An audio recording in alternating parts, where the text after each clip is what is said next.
Cümleten selamun aleyküm hanımlar. Divapatik YouTube kanalıma hepiniz hoş geldiniz. Bugün birlikte 2 şiş dikişsiz patik yapacağız. Ben patiğimde tarçın, kahve ve yeşil olmak üzere 3 tane normal patiklik ip kullandım. Şişlerim 3 numara, modelim bu şekilde. Çok güzel, çok şık, hoş bir model oldu hanımlar. Birkaç ay öncesinde yine aynı modeli çalışmıştım. Aynı modelden tekrar sipariş alınca yeniden sizlerle paylaşmak istedim. Belki ilk defa görecek olanlar vardır. Şöyle hemen tabanımızı gösteriyorum. Topuğumuz hiçbir yerinde dikişimiz yok. Bu patik benim elimin ölçülerine göre 37-38 numara ayaklar için uyumlu oldu. Patiğimizi hemen kenar bölümünden başlayacağız hanımlar. Şöyle kahve ipim ile başlıyorum. 22 ilmek atacağım. Şu 3. ilmeğim 4, 5, 6 bu şekilde 22 ilmek atalım gelelim. 22 ilmeğimi attım hanımlar. Şimdi geri dönüyorum. Baştan sona haroşa örgü yapacağız. Ben örgümüzün hem arka yüzünde düz örgü örerek haroşalarımı elde ediyorum. Sıra sonuna kadar ilmeklerimi düz yani haroşa olarak örüyorum. Baştan sona böyle haroşa yapacağız hanımlar.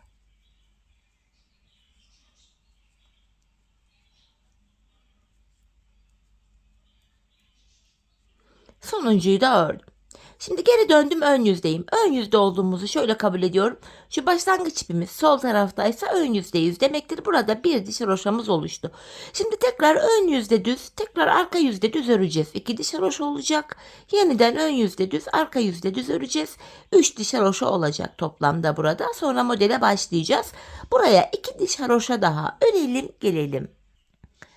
Evet, 3 diş haroşa olana kadar ördüm geldim hanımlar. Şimdi ön yüzdeyiz. Şu yan bölümdeki modellerimize başlayacağız. Bu modelimiz toplam 17 sıradan oluşuyor. Ön yüzde modelin birinci sırasındayız. Bu sıramızda kenar ilmeğimle birlikte toplam 8 ilmeğimi kahve örüyorum. 4, 5, 6, 7, 8.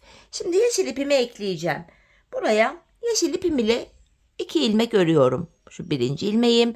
Hanımlar yeni ip ekleyince ucunu düğümlüyoruz patik sökülmesin diye. Yeşilimin ucunu buraya düğümledim. Şöyle burayı sağlamlaştırdık yani. 2 tane düğüm attım. Şimdi ikinci yeşil ilmeğimi de hemen örüyorum. Yanına 3 tane kahve öreceğim. 1, 2, 3. Tekrar yeşilimi alıyorum. 2 ilmek daha yeşil. Ve kalan 7 ilmeğim kahve. Modelin ilk sırası bu şekildeydi. Şimdi arka yüzde ilk sıra tamamlanacak. Yani arka yüzde model kurulumu yapmayacağım. İlmeklerimi gördüğüm renklerle öreceğim. Kahve ilmeklerimi kahve ipimle örüyorum. Arka yüzde renk değiştirirken, renk geçişi yaparken ipimi arka yüzde bırakıp şöyle çaprazlamasına kahvenin altından geçirerek yeşilimi aldım. 2 yeşilimi yeşil ile örüyorum. Tekrar yeşili arkada bırakıp kahvemi aldım. 3 kahve ilmeğimi de kahve ipimle örüyorum. Tekrar kahveyi arkada bırakıp yeşilimi aldım. 2 yeşilimi ördüm. Yine yeşilimi arkada bırakıp şöyle kahvemi aldım ve kalan 8 ilmeğimi kahve ipim ile örüyorum hanımlar. Modelde birinci sıra tamamlandı. Geri döndük. Ön yüzde modelimizde hanımlar ikinci sıradayız. Bu defa 9 ilmek kahve örüyorum. Şu ikinci ilmeğim. 3, 4, 5, 6, 7, 8, 9. Yeşilimi aldım. 2 yeşil, 1 kahve, 2 yeşil örüyorum. Tekrar kahve ipimi aldım. Kalan 8 ilmeğim kahve. Modelimizde böylece ikinci sıramızı da yapmış olduk. Tekrar geri dönüyoruz. Yine arka yüzde farklı bir şey yapmayacağız.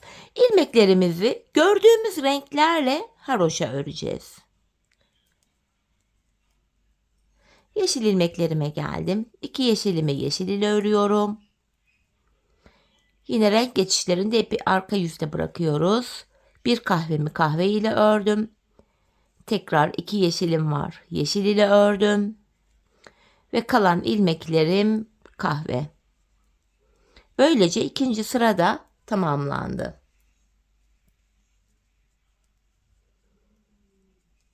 Geri döndüm hanımlar. Modelimizde ön yüzde 3. sıradayız. Şimdi yeşilip bekleyecek tarçın ipimizi bu sırada ekleyeceğiz.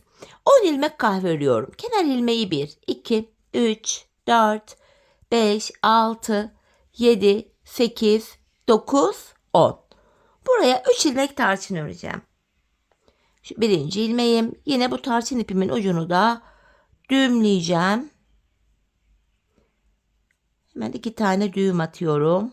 Devam ediyorum. Bir tane tarçınımı örmüştüm. Şu ikinci tarçın ilmeğim. Şu da 3. Tekrar kahvemi aldım. Kalan 9 ilmeğim kahve ile örülüyor. 3. sıramız da bu şekildeydi. Ön yüzde tamamladık. Şimdi yine arka yüzde hanımlar ilmeklerimizi gördüğümüz renklerle örelim gelelim. Evet, arkada ilmeklerimi ördüm. Tekrar ön yüzde modelde 4. sıradayız. 9 tane kahve örüyorum. Kenar ilmeği 1, 2, 3, 4, 5, 6, 7, 8, 9. Ardından tarçınımı aldım. 2 tarçın, 1 kahve ve 2 tane daha tarçın ördüm. Kalan 8 ilmeğim var. 8 ilmeğimi de kahve ipim ile örüyorum. 4. sıramız da bu şekildeydi. Şimdi arka yüzde ilmekleri gördüğümüz renklerle örüp gelelim. Evet hanımlar, ön yüzde modelde de 5. sıradayız. Bu 5. sıramızda yine ilk 10 ilmeğim kahve. 3, 4, 5, 6, 7, 8, 9, 10. 3 tane tarçın öreceğim buraya. 1, 2, 3 ve kalan 9 ilmeğimi de kahve ipim ile örüyorum. 5. sıramızı da bu şekilde tamamlamış olduk. Arka yüzde ilmekleri örüp gelelim. Yeniden ön yüzde ve 6. sıradayız. Bu 6. sıramızda kahve ve yeşil iple devam edeceğiz. İlk 4 ilmeğimi kahve ile örüyorum. 3, 4. Ardından yeşilimi alıyorum alttan. Şöyle çaprazlamasına. Çok sıkarak almıyorum. Hafif gevşek bıraktım arkada. 2 yeşil. 3 tane kahve. Tekrardan 2 tane yeşil. İlk yaprağı oluşturduk. Ortaya bir tane kahve örüyorum. Şimdi ikincisini yapacağız. 2 yeşil.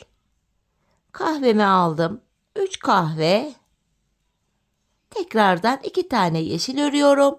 Ve kalan 3 ilmeğim kahve. 6. sıramız da bu. Arka yüzde ilmeklerimizi örelim gelelim. Evet hanımlar, yeniden ön yüzde modelde 7. sıradayız. Bu sıramızda 5 ilmek kahve örüyorum. 3, 4, 5. Yeşilimi aldım. 2 yeşil, 1 kahve, 2 yeşil. Bu ortaya 3 tane kahve örüyorum.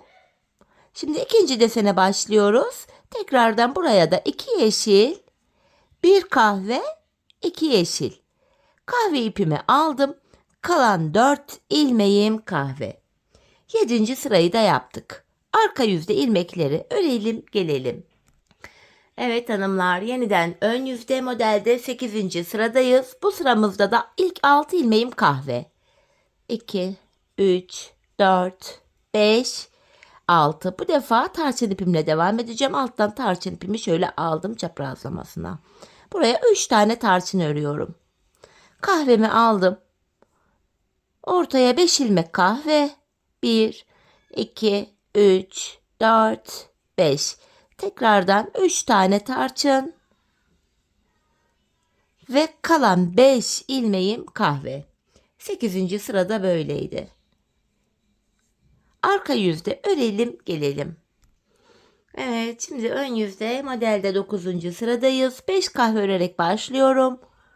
2, 3, 4, 5. Tarçın ipimi aldım. 2 tarçın, 1 kahve, 2 tarçın. Araya 3 tane kahve örüyorum. Diğer modelimi yapacağım. Aldım tarçın ipimi. 2 tarçın, 1 kahve, 2 tarçın. Kalan 4 ilmeğimi de kahve ipim ile örüyorum. 9. sıramız da bu şekildeydi. Arka yüzde ilmeklerimizi örüp gelelim. Evet hanımlar, şimdi ön yüzde modelimde 10. sıradayım. 6 ilmek kahve örerek başlıyorum. 2, 3, 4, 5, 6. Tarçın ipimi aldım. 3 tarçın. 1, 2, 3. Araya 5 tane kahve örüyorum.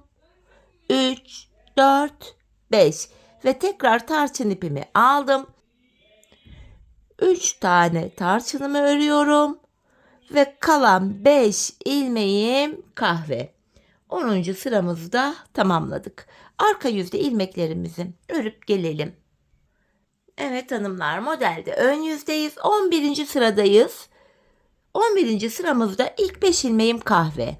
3, 4, 5. Yeşilimi alıyorum bu defa şöyle alttan çaprazlamasına. Buraya 2 yeşil, 1 kahve, 2 yeşil. Şimdi araya 3 tane kahve öreceğim. Diğer desenimi yapıyorum. Tekrar yeşilimi aldım. 2 yeşil, 1 kahve, 2 ilmek yeşil. Ve kalan 4 ilmeğimi kahve ile örüyorum. 11. sıramı da tamamlamış oldum. Arka yüzde ilmekleri örüp gelelim. Evet hanımlar, yeniden ön yüzde modelde 12. sıradayız. 4 kahve örerek başlıyorum. 3, 4.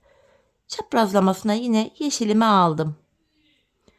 Buraya ilk yaprağımı yapıyorum. İlk desenimi 2 yeşil, 3 kahve ve yine yeşilimi aldım. 2 yeşil örüyorum.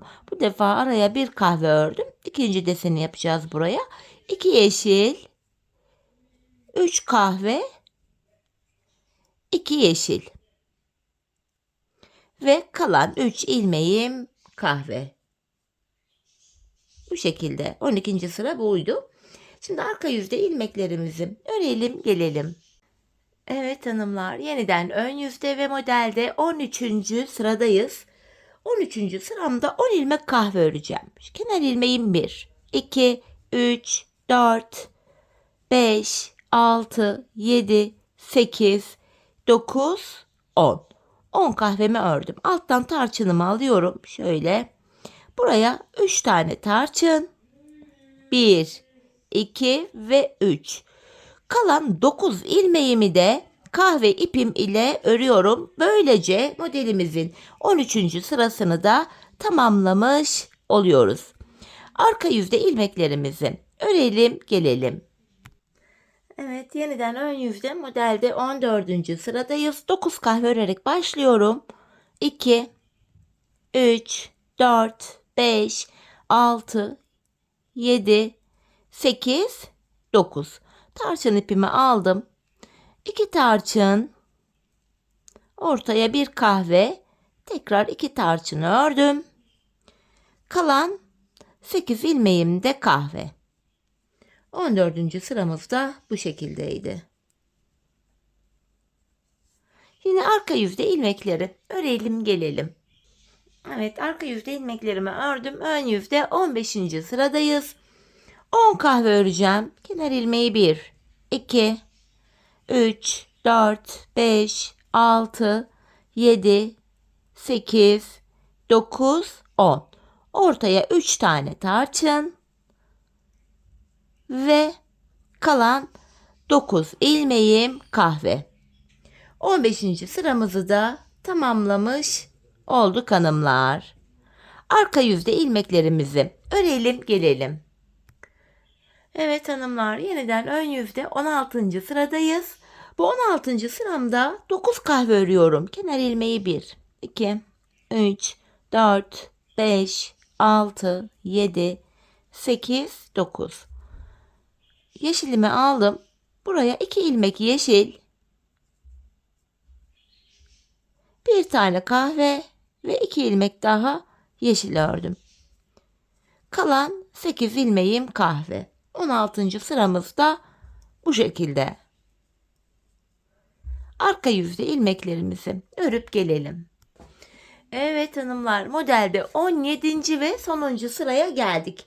Bu sıramızda 8 tane kahve örüyorum. Kenar ilmeği 1, 2, 3, 4, 5, 6, 7, 8. Yeşilimi alıyorum. 2 ilmek yeşil. Ortaya 3 tane kahve. Tekrar 2 ilmek yeşil. Ve kalan 7 ilmeğimi kahve örüyorum. Sonuncu sıramız da bu şekildeydi. Şimdi arka yüzde ilmeklerimizi gördüğümüz renklerle örüp gelelim. Evet hanımlar, şimdi ön yüzdeyiz. Artık modelimiz bitti. Bu aşamada yeşil ipimizi kesip ucunu düğümleyeceğiz. Çünkü yeşili diğer tarafa tekrar ekleyeceğiz.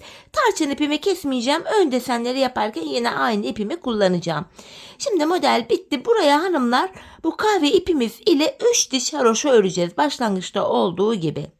Buraya 3 diş haroşamızı örelim gelelim. Evet hanımlar, 3 diş haroşamı kahve ipim ile ördüm geldim. Şimdi patiğimizin ön bölümünde şu 3 tane desen var. Ön bölüme, burun kısmına oval görüntü verebilmek için bunları yapacağız. 3 modelimiz var ve her biri 13 sıradan oluşuyor. Şimdi birinci sıradayız hanımlar. Modelin birinci sırası 14 kahve öreceğim. Kenar ilmeği 1, 2, 3, 4, 5, 6, 7, 8, 9, 10, 11, 12, 13, 14 kahvemi ördüm. Alttan tarçın ipimi alıyorum. 4 ilmekte tarçın. 1, 2, 3, 4. Kalan 4 ilmeği örmüyorum, geri döndüm.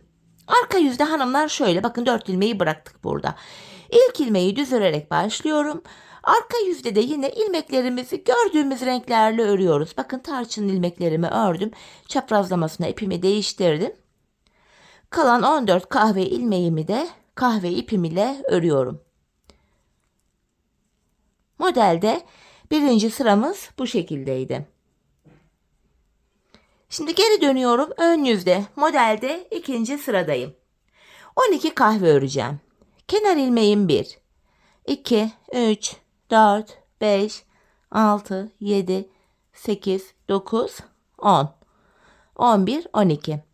Yine tarçın ipimi alıyorum. 4 tane tarçın. 2, 3, 4. Kalan ilmekleri örmüyoruz. Geri döndük. Yine arka yüzde hanımlar ilmeklerimizi gördüğümüz renklerle öreceğiz. Tarçınları tarçın ile, kahveleri de kahve ile. Arka yüzde ilmekleri örüp ön yüzde buluşalım. Evet, arkada ilmeklerimi ördüm. Ön yüzde modelde 3. sıradayız. 10 kahve öreceğim. Kenar ilmeği 1, 2, 3, 4, 5, 6, 7, 8, 9, 10. Tarçınımı alıyorum. 4 ilmekte tarçın. 1, 2, 3, 4. Kalan ilmekleri örmeden geri döndüm. Yine ilk ilmeği düz örerek başlayacağız. Diğer ilmekleri gördüğümüz gibi örelim gelelim. Evet hanımlar, yeniden ön yüzde 4. sıradayız modelimizde. 8 ilmek kahve örüyorum. 2, 3, 4, 5, 6, 7, 8. Yine renk geçişimi şöyle çaprazlamasına yaptım. 4 tane de tarçın örüyorum. Kalan ilmekleri yine örmeden geri döndüm. Arka yüzde ilmeklerimizi haroşa yine örelim gelelim. Evet, yeniden ön yüzde modelde 5. sıradayız. 6 tane kahve öreceğim. 2, 3, 4, 5 ve 6.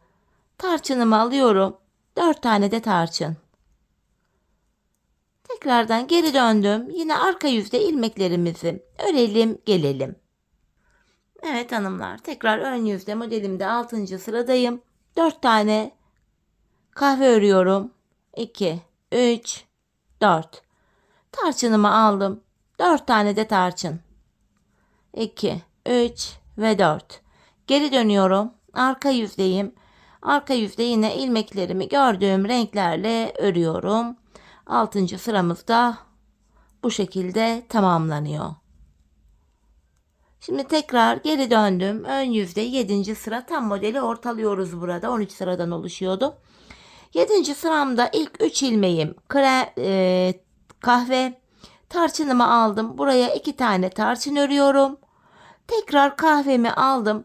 Bu defa ilmeklerimin hepsini sıra sonuna kadar kahve ipim ile örüyorum hanımlar. Modelde 7. sıramız ön modelimizde. 22 ilmeğin tamamı böyle örülüyor bu şekilde. Şimdi yine geri dönüyoruz hanımlar. Arka yüzde de kahveleri kahve, tarçınları tarçın ve kalan 3 kahveyi de yine kahve ile örelim gelelim. Evet hanımlar, ilmeklerimi ördüm. Yeniden geri döndüm. Ön yüzde modelde 8. sıramız. 8. sıramda ilk 4 ilmeğim kahve. Tekrardan tarçınımı alıyorum. 4 ilmekte tarçın örüyorum. 1, 2, 3, 4 ve geri dönüyoruz. Arka yüzde yine ilmeklerimizi gördüğümüz renklerle örüyoruz. 8. sıra bu şekildeydi.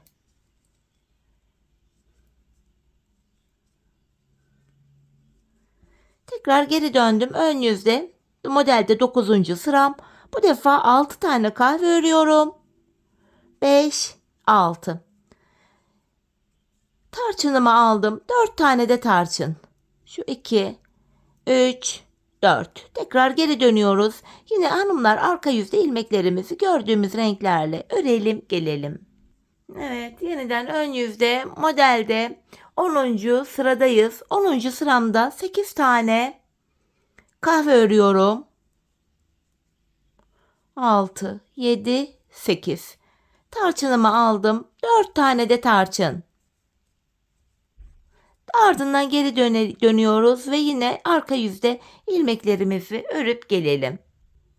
Evet, yeniden ön yüzdeyiz hanımlar. 11. sıradayız. 11. sıramızda da 10 kahve örerek başlıyorum. 5, 6, 7, 8, 9, 10. Tarçınımı aldım. 4 tane de tarçın örüyorum. Ve geri döndük. Yine arka yüzde ilmekleri gördüğümüz renklerle örelim. Ön yüzde buluşalım. Evet hanımlar, yeniden ön yüzde 12. sıradayız. 12 tane kahve örüyorum. 4, 5, 6, 7, 8, 9, 10, 11, 12. Tarçınımı aldım. 4 tane de tarçın. Geri dönüyorum. Yine arkada ilmekleri örüp gelelim. Evet hanımlar, yeniden modelde ön yüzdeyiz. 13. ve sonuncu sırayı yapacağız bu desenimizde. Bu sıramızda 14 kahve öreceğim. 2, 3, 4, 5, 6, 7, 8, 9, 10, 11, 12, 13, 14 ve tekrar tarçınımı aldım. 4 tane tarçın. Ve geri dönüyorum. Yine arka yüzde ilmeklerimizi örelim gelelim. Evet hanımlar, ilk modelimizi böylece tamamlamış olduk. Şu şekilde bakın. Şimdi model aralarına kahve ipimizle bir diş haroşa örüyoruz.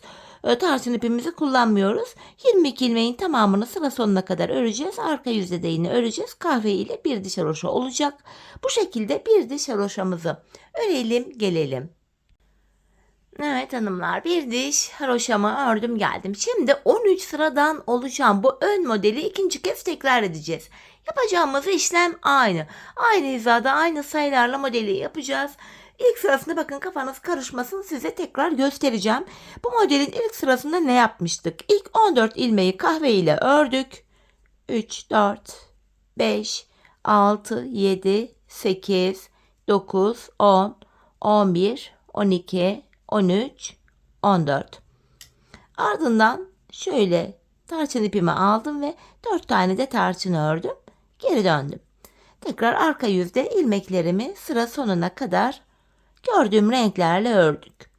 Şimdi aynı modeli tekrar ediyoruz hanımlar. Bu aşamada videoyu keseceğim. Sizler kafanız karışacak olursa Bu ilk 13 sıradan oluşan modeli gösterdim size. Videoyu biraz geri alarak ilk modelin sıralamalarını takip ederek bu ikinci modeli de rahatlıkla yapabilirsiniz. 13 sıradan oluşan ikinci modelde bitince tekrar araya bir diş kahve haroşa öreceğiz ve aynı modeli üçüncü kez tekrar edeceğiz. 3 tane modelimizi yapacağız. Üçüncü model bittikten sonra da hemen üstüne 3 diş haroşa kahve ipimiz ile yapacağız hanımlar. Sonra patiğimizin diğer kenarındaki modele başlayacağız. Bu şekilde patiğimizin bu ön bölümünü tamamlayalım. Ardından buluşalım. Evet hanımlar, patiğimin bu önündeki 3 desenimi tamamladım. 3. desenimden sonra buraya kahve ipim ile 3 diş haroşamı ördüm. Patiğimin şu diğer kenarındaki modeli yapacağız. Bu model hanımlar ilk kenara yaptığımız 17 sıralık model ile aynı hizada, aynı sayılarla, aynı şekilde yapılıyor. Şimdi kafanız karışmasın diye, emin olun diye modelin ilk sırasını sizlere göstereceğim. İlk modeli yaparken ne yapmıştık? İlk 8 ilmeğimizi kahve ipimiz ile örmüştük. 4, 5, 6, 7, 8. Ardından yeşil ipimi eklemiştim. Hemen yeşil ipimi alıyorum. 2 ilmek yeşil öreceğim buraya. Şu birinci yeşilim.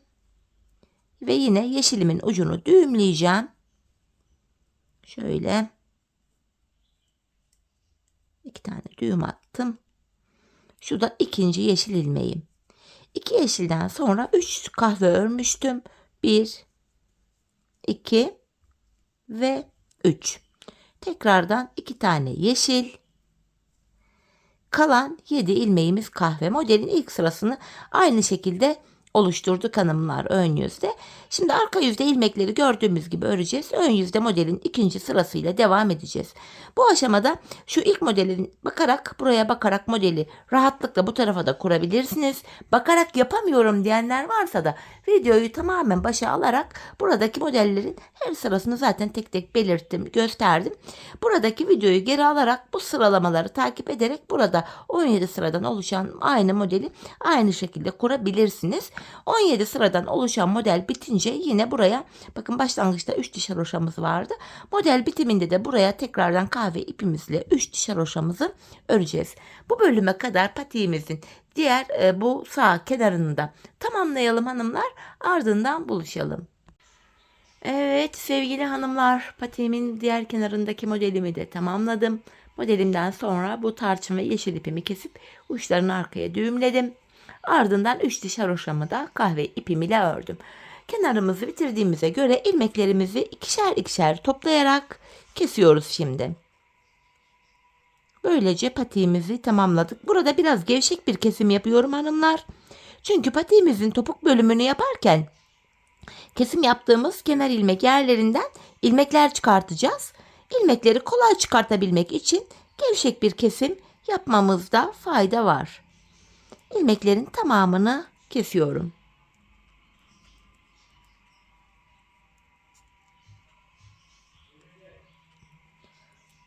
Son bir ilmek kaldı. Bunu da kestim.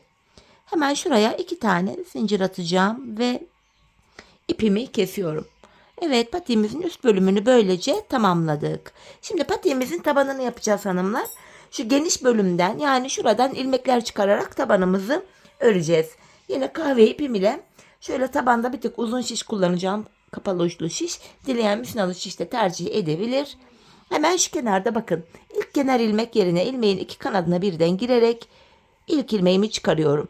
Sırasıyla kenar ilmek yerlerine ilmeğin 2 kanadına birden girerek ilmek çıkartıyoruz. Hemen ikinci ilmekten sonra şurayı düğümlüyorum. Devam ediyorum. Şu 3. ilmeğim. Şu 4. ilmeğim. 5, 6, 7, 8, 9, 10, 11, 12. Bu şekilde ilmek çıkartıyoruz. Hanımlar şu uca gelene kadar, bakın şu diğer uca gelene kadar ilmek çıkartma işlemine devam edeceğiz. Bu uçtan bu uca toplamda 88 ilmek çıkaracağız. Şimdi hep birlikte şu uca kadar ilmeklerimizi çıkartıp gelelim. Evet hanımlar, 88 ilmeğimi çıkarttım. Şimdi geri dönüyorum. Arka yüzdeyim.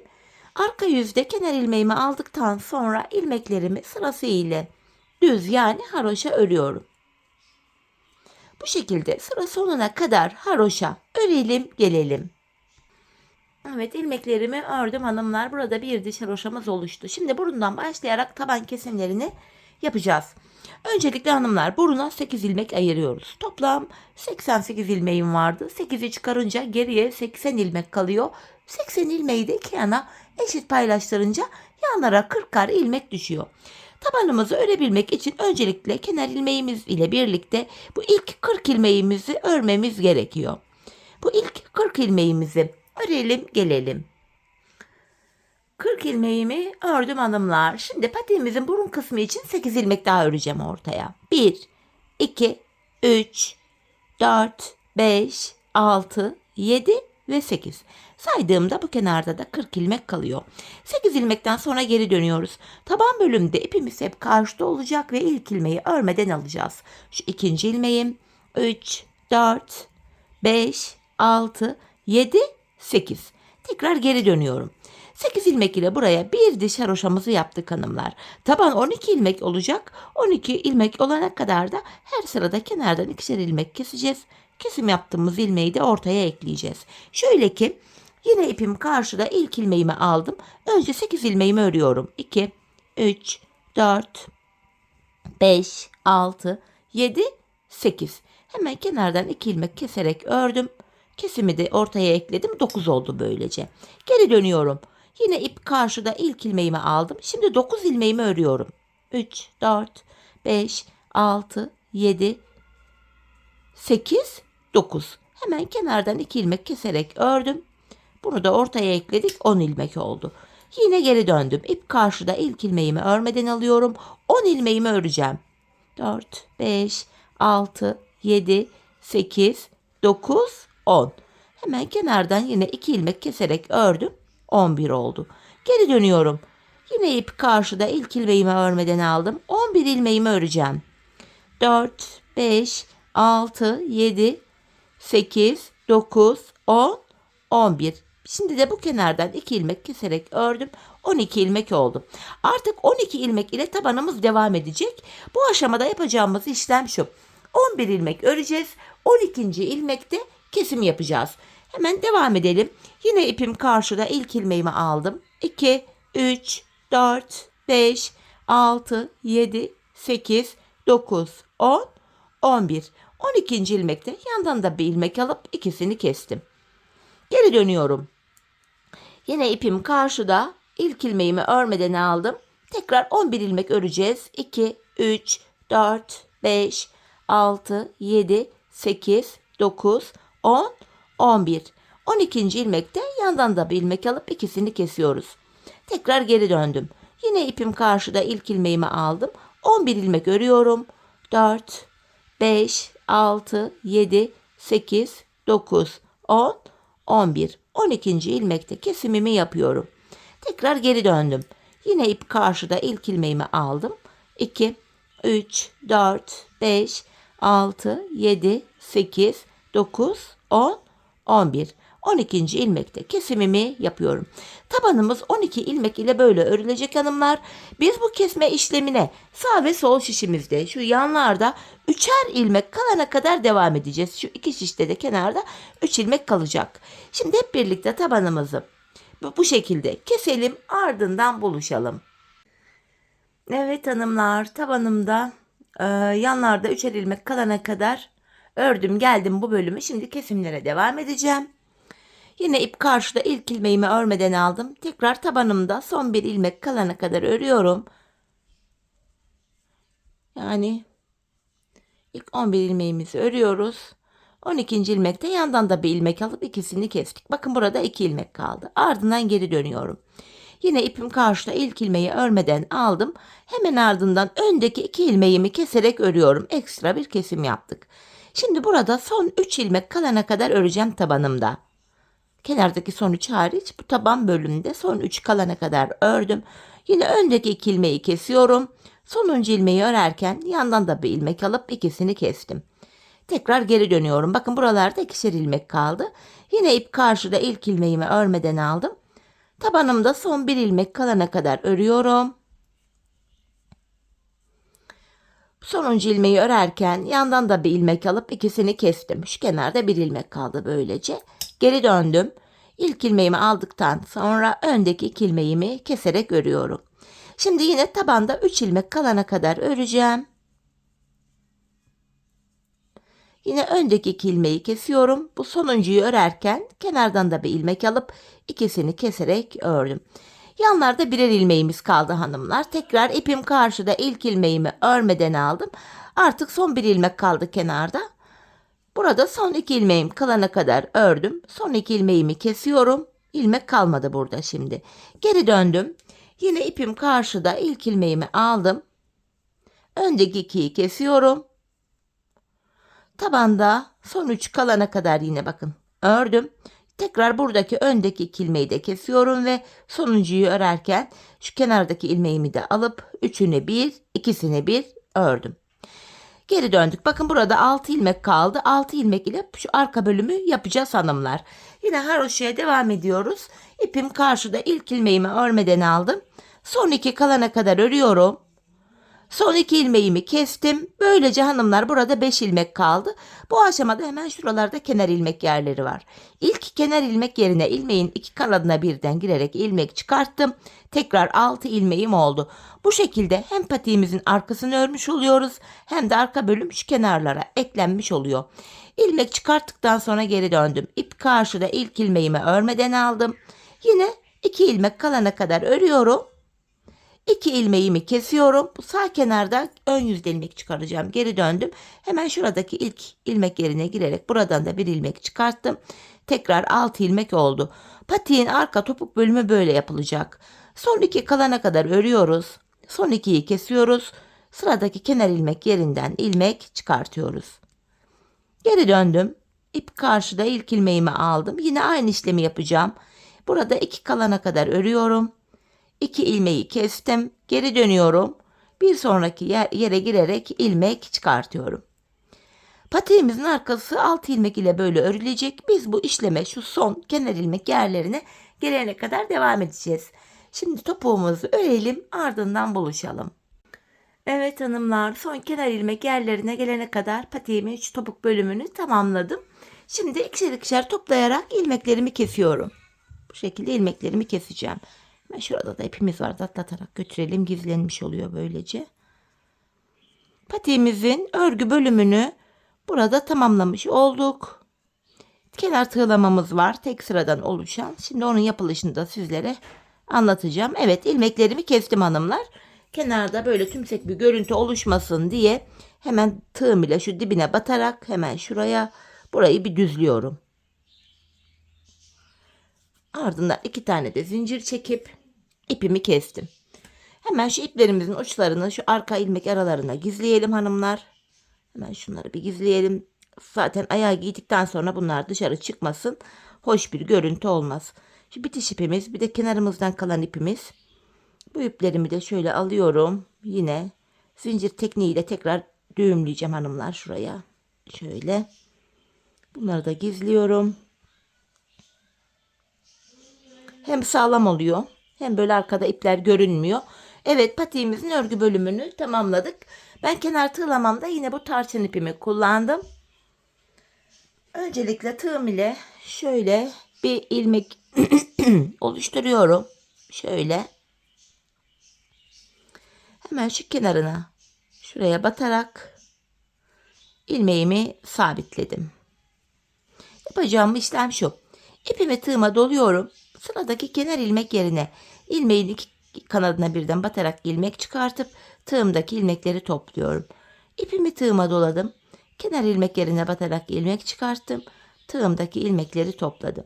Böyle sık iğne tekniği ile kenar tığlamamızı yapıyoruz. Bunu çok da sıkarak yapmayalım. Biraz esnek kalsın.